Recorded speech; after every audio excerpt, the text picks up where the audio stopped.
Bonjour à tous et bienvenue sur boursicoté.com pour cette nouvelle analyse technique du CAC 40 en clôture avec une séance qui a confirmé le signal que nous avions ce matin, à savoir ici la confirmation donc d'une dynamique haussière qui allait continuer, puisqu'on a ouvert un gap haussier. Je vous avais indiqué ici que cette zone donc des 7800 pouvait s'imposer comme support et que l'objectif c'était une rupture ici de la zone des 7855 points qui pourrait nous donner un signal haussier. C'est tout à fait ce que nous avons eu, avec donc une configuration qui revient au contact de la bande de Bollinger supérieure. Ce n'était plus arrivé depuis cette phase ici d'évolution au mois de février. Donc le signal technique est ici assez important.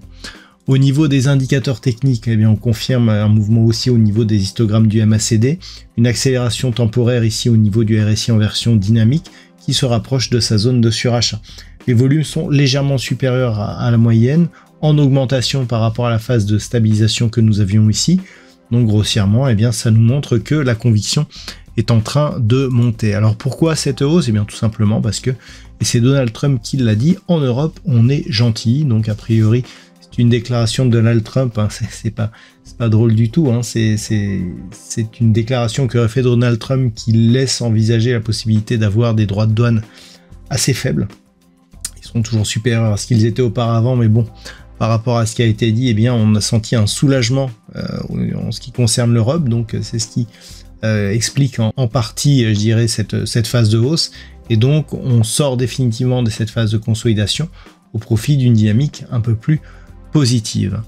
Au niveau du palmarès des valeurs, nous avons quelques belles hausses ce soir, à l'image des Luxottica, plus 5,64%, Société Générale, plus 4,02%, BNP Paribas, Saint-Gobain, un peu plus de 3%, Crédit Agricole et Veolia Environnement, un peu plus de 2% de progression. Donc seulement 4 valeurs dans le rouge. Aujourd'hui, il s'agit d'ST Micro, moins 2,27%, Publicis Group, moins 1,83%. Derrière, Bureau Veritas et Sanofi sont sur des pertes minimes. Donc par rapport à cette configuration, c'est tout à fait dans la lignée de ce que l'on avait auparavant. Depuis quelques jours, je soulignais ici le fait que les cours évoluaient plutôt au-dessus de la moyenne mobile 20 exponentielle. On attendait une accélération, un retour pérenne au-dessus des 7725 points. C'est ce que l'on a du point de vue de la dynamique et des retracements de Fibonacci. On avait eu ici un retracement sur le 38,2, ça s'est fait d'une manière quasi chirurgicale. Depuis que l'on était repassé au-delà du 23,6, je vous indiquais que on avait une dynamique plutôt haussière, donc c'est ce qu'on confirme aujourd'hui. Le fait que l'on revienne au contact de la bande de Bollinger supérieure nous place dans une configuration assez positive. On casse ici cette zone de points hauts significatifs, on revient égaler ici les points hauts que nous avions eu sur la séance du 23 mai. Il ne reste plus qu'à revenir ici sur cette zone proche des 7955 points, le point haut ici du 20 mai, pour totalement valider la poursuite donc de ce mouvement. Tel que nous l'avons ici, le fait que nous ayons une phase de retracement à 38,2% de Fibonacci peut nous inciter ici à tracer l'extension de Fibonacci par rapport à cette phase de consolidation pour trouver l'objectif lié à une éventuelle rupture ici de cette zone des 7955 points. Donc je le répète, il faut casser la zone des 7955 points pour valider l'objectif ici qui nous est donné par l'extension. Et l'extension, elle nous donne un retour très proche des niveaux records ici qui avaient été atteints au mois de mars, savoir 8233,79 sur rupture ici des 7955 avec un niveau d'invalidation à 7783. Donc pour l'instant, on n'est pas du tout dans cette optique. Il faut déjà casser ici la zone des 7955 points. Mais si cette zone était cassée, l'objectif serait un retour ici sur le niveau des records de l'indice parisien.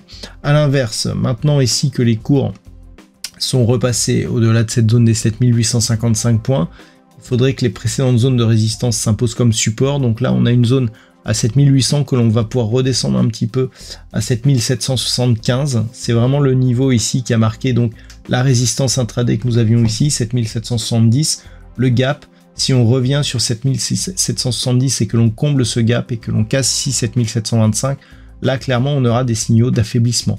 Mais à partir du moment où on a un contact ici sur la bande de Bollinger supérieure, tant que l'on ne casse pas la moyenne mobile 20 exponentielle, on est toujours sur une dynamique potentiellement haussière. Certes moins forte si le gap était complet rapidement, mais qui resterait toujours orienté de manière positive. Donc c'est ce qu'il va falloir observer ces prochains jours. Voilà donc ce que l'on peut dire sur cette analyse technique du CAC 40 pour ce soir.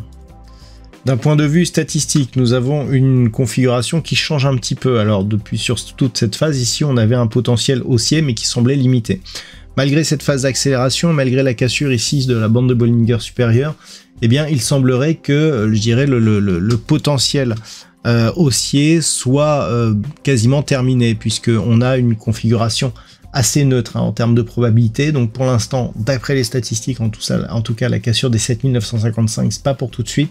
On pourrait même consolider ici vers 7855, voire 7800 points. Ce n'est pas du tout ce que nous indiquent les futurs au moment où je vous parle, puisque l'on est quasiment sur la zone ici des 7910 points. Donc si effectivement on a l'ouverture d'un gap demain au-dessus des 7910, on pourra effectivement viser la zone des 7955 points pour casser cette zone et réorienter donc la dynamique vers une tendance un peu plus forte. Je vous rappelle que les statistiques ne sont qu'une étude de probabilité par rapport aux cotations antérieures sur une configuration similaire. Là, avec le gap haussier, l'attaque sur la bolle supérieure, eh bien la probabilité n'est pas très forte d'avoir une poursuite du mouvement, mais ce n'effectue qu'une moyenne des comportements enregistrés sur les 20 dernières années. Voilà donc ce que l'on peut dire. Je vous souhaite de passer une très bonne soirée. On se retrouve dès demain pour d'autres analyses techniques, toujours sur le site boursicoté.com.